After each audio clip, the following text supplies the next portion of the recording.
Asian এবং Pacific বংশোদ্ভূত শিল্পীদের সাফল্য উদযাপনে আবারও বসেছিল আনফরগেটেবল গালা অ্যাওয়ার্ডসের জমকালো আসর। সেখানে সম্মাননা পেয়েছেন অ্যানিমেশন, চলচ্চিত্র, টেলিভিশন অঙ্গনের বেশ কয়েকজন তারকা। কে কোন বিভাগে পেলেন স্বীকৃতি, জানবো বিস্তারিত। এশিয়ান ও প্যাসিফিক আইল্যান্ডার শিল্পীদের সম্মান জানাতে আয়োজিত হয় অন্যতম মর্যাদাপূর্ণ অনুষ্ঠান আনফরগেটেবল গালা অ্যাওয়ার্ডস। বিনোদন, সংস্কৃতি ও শিল্পকলায় অবদান রাখা এশীয় ও প্যাসিফিক বংশোদ্ভূত শিল্পীদের কাজকে স্বীকৃতি জানাতেই প্রতি বছর দেওয়া হয় এই পুরস্কার। জনপ্রিয় এই আয়োজনে অংশ নিতে হাজির হন বিশ্বের বিভিন্ন প্রান্তের তারকারা।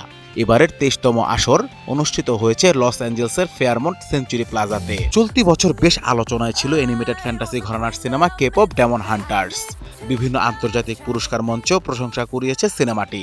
সেই ধারাবাহিকতায় এবার ২৩তম আনফরগেটেবল গালা অ্যাওয়ার্ডসে সম্মানসূচক ভ্যানগার্ড অ্যাওয়ার্ড অর্জন করে নিয়েছে।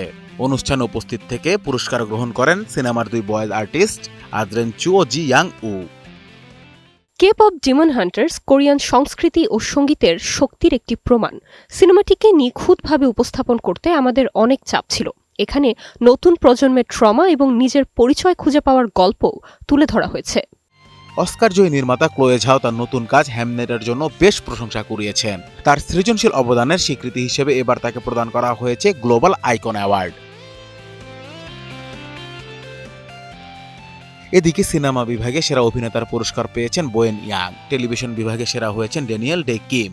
নো আদার চয়েস সিনেমার জন্য সেরা নির্মাতার স্বীকৃতি পেয়েছেন পার্ক চ্যান উক। অন্যদিকে ব্রেকআউট ইন ফিল্ম বিভাগে সম্মাননা পেয়েছেন লরেন্স শো। আর টেলিভিশন বিভাগে পুরস্কার জিতেছেন তেআও হিনেপেহিঙ্গা।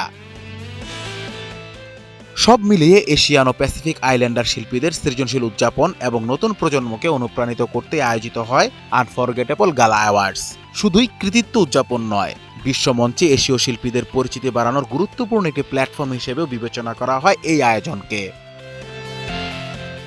Anas Imran, star entertainment.